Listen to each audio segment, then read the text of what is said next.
Emily had always sensed a quiet tension in the house, a subtle weight that seemed to settle over the rooms whenever she entered. Living with Mark and his adult son Jason was never as simple as she had hoped. Jason was polite but distant, never quite letting her in.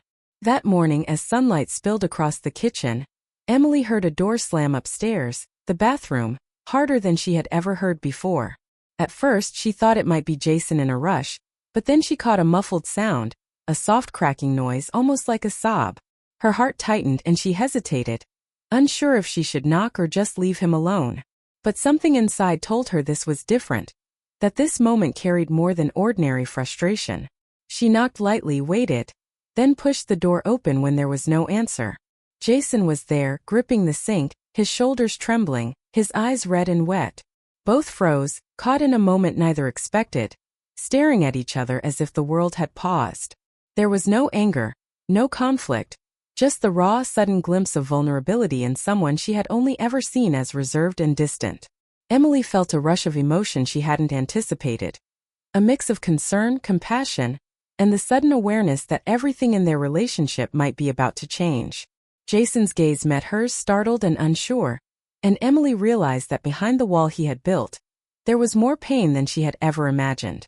Neither spoke at first, each lost in the gravity of the unspoken, and in that quiet, heavy instant Emily understood that this single moment, catching him like this in a place so private, so intimate in its honesty, was a turning point. She didn't know what had made him break, what burden had finally cracked under the weight of years, but she knew that the house, their relationship, and perhaps even the family itself, would never be the same again. The door had opened not just to the bathroom, but to a new beginning, one that promised understanding, connection, and the slow, tender rebuilding of trust that Jason had long denied anyone. Jason's hand shook as he tried to compose himself, wiping at his face with the back of his sleeve, but Emily could see through the motions. He wasn't fine, not at all. He muttered something about not wanting Mark to know, his voice tight and brittle, almost breaking under the weight of unsaid emotions. Emily's heart ached as she stepped closer, careful not to crowd him, letting him know that she was there without forcing him. "You don't have to do this alone," she said softly, her words steady and calm, hoping he would feel the safety she offered.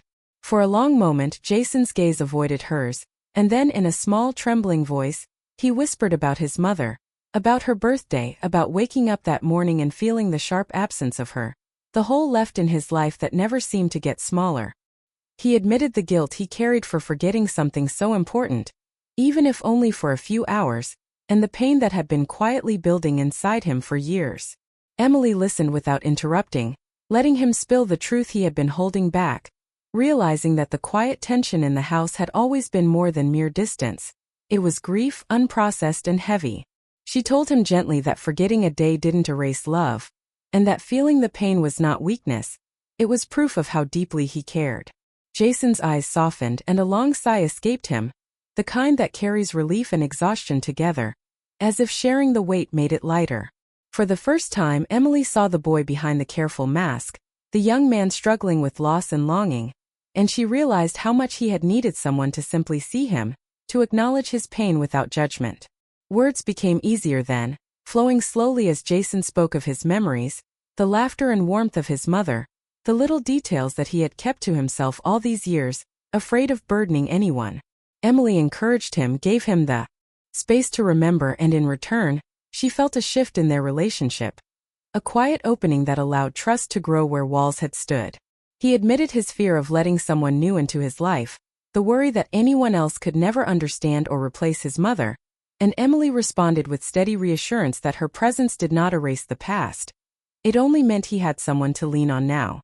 Jason's voice wavered, the tension in his body slowly releasing as he allowed himself to grieve out loud, to feel fully in front of her without embarrassment or restraint. Emily stayed with him, offering words that validated his experience, showing empathy without overstepping, simply holding space for his emotions. The conversation turned gently to what he wanted moving forward, not in terms of replacing anyone, but in learning how to share life, how to let others in, and how to accept care from someone who genuinely wanted to help. Jason's resistance softened, his posture changing, his eyes clearer, the storm inside settling just enough for hope to creep in. Emily realized that in this fragile, raw moment, A foundation for a deeper connection was forming. One built on honesty, compassion, and understanding, not authority or obligation. It was a turning point that neither had anticipated, a quiet revolution in their bond that promised healing and new beginnings. As the minutes stretched, Jason finally met her gaze fully, without shame or fear, and she offered a gentle smile, encouraging him to trust that he didn't have to face life's burdens alone anymore. The room, once heavy with unspoken tension, felt lighter, as if the simple act of acknowledging grief had lifted some invisible weight.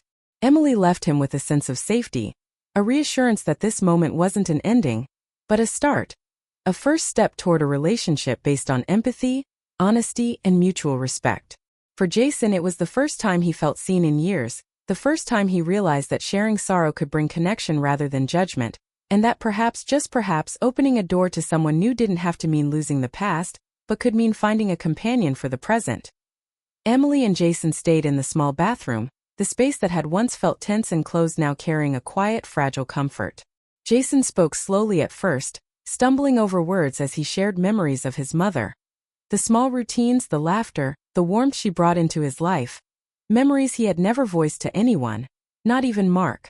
Emily listened intently, nodding and responding gently, letting him pour out the years of longing and grief he had carried silently. Each sentence he spoke seemed to lift a weight from his shoulders, and Emily realized the depth of the pain he had endured alone. She reassured him that feeling sorrow and remembering his mother didn't weaken him, but rather showed the strength of his love, and the importance of keeping her memory alive. Jason's eyes welled up again, but this time not from despair, from relief, from being heard and understood without judgment. He confessed his fears, the guilt of moving forward and letting someone new into his life, afraid it might feel like betrayal or replacement. Emily shook her head softly, explaining that no one could replace his mother, and that her presence was not about taking her place, but about being someone he could trust and lean on. She encouraged him to embrace connection, to allow himself to share burdens and to accept care, emphasizing that family could be formed in many ways, and that love could expand rather than compete. Jason began to open up more naturally, the tension in his shoulders easing, a cautious smile forming as he realized he could speak freely without fear of judgment or disappointment. Emily asked gentle questions, prompting him to reflect on what he needed in order to feel safe and supported, and Jason found himself answering honestly, something he had avoided for years. The conversation shifted, moving beyond grief to hope as he started to imagine a life where he could accept help, share moments, and build trust without feeling like he was betraying the past. Emily validated his feelings, praising his courage in expressing vulnerability, and slowly, Jason's walls began to crumble, leaving space for genuine connection and understanding. He admitted the loneliness he had felt in the house, the distance between him and his father, and the tension he had carried toward Emily, all of which dissolved slightly as they spoke openly. Emily listened, offered reassurance, and simply stayed present, showing him that empathy and patience could bridge years of isolation. Time seemed to slow as they continued talking, the air around them lighter, softer, charged with the quiet energy of healing. By the end of the conversation, Jason felt a sense of relief he had not known he could feel. A feeling that someone finally understood him, cared for him without expecting anything in return, and provided a safe place to express his emotions. Emily recognized the profound shift in him, the trust he was offering, and she met it with warmth and respect, knowing this fragile connection was the beginning of a new chapter in their relationship. Jason looked at her with gratitude, his voice steadier, acknowledging that he wanted to try again, to rebuild the bond they had never truly formed before. Emily responded with gentle encouragement, assuring him that she was there to support him, that he did not have to face life's challenges alone, and that together they could navigate the complexities of family and grief. The small bathroom had transformed from a place of tension to a sanctuary of honesty, where trust began to grow, and both of them felt the subtle shift. A step toward healing, a new understanding, and the quiet promise that their relationship could be nurtured with patience, care, and empathy. By the time they stepped away, the room no longer held sorrow or fear. It was filled with the potential for connection, hope, and a bond grounded in mutual respect, understanding, and the courage to face emotions openly, marking a turning point that would shape their future interactions in the house and strengthen the fragile ties of family that had long been fractured. When Mark returned home that evening, the atmosphere in the house felt noticeably different, lighter, as if an invisible weight had lifted from the rooms. Jason was in the kitchen, talking and laughing quietly with Emily, their voices blending in an easy rhythm that surprised Mark, who had rarely seen them interact this way. He paused at the doorway, watching for a moment, uncertain at first, then curious, sensing that something significant had shifted. Emily and Jason noticed him, but the warmth between them remained, calm and unforced, not hiding the connection they had just begun to build. Jason's demeanor had changed. He was relaxed, smiling naturally, the tension in his posture gone, replaced by a quiet confidence born from being truly heard and understood. He glanced at Emily and mouthed a small thank you, a silent acknowledgement of the support and patience she had shown him, a gesture of trust that carried more weight than words. Later, after Mark had gone upstairs, Jason lingered at the bottom of the stairs, looking thoughtful, almost reflective. Emily approached gently, sensing the unspoken question in his eyes. "Thanks for today," he said softly, his voice steady, filled with genuine gratitude. "For opening that door." Emily smiled warmly, her tone calm and reassuring. "Anytime, Jason. I'm here. You don't have to carry things alone anymore." For the first time in years, Jason felt that sense of safety and belonging he had been missing, the knowledge that he could face his emotions without judgment and share them with someone who genuinely cared. The house, once weighed down by quiet distance and unspoken grief, now felt alive with connection, as if the walls themselves had softened, allowing light and warmth to flow freely. Emily hadn't tried to replace Jason's mother. She had simply been present in a way that respected the past while supporting the present, showing him that love could exist without erasing memories or creating conflict. Jason's trust in her had grown, and he realized that relationships could be rebuilt, not by forcing closeness, but by patience, empathy, and honesty. He felt a quiet excitement about the future, knowing that he and Emily could continue to nurture this bond, step by step, without fear of betrayal or misunderstanding.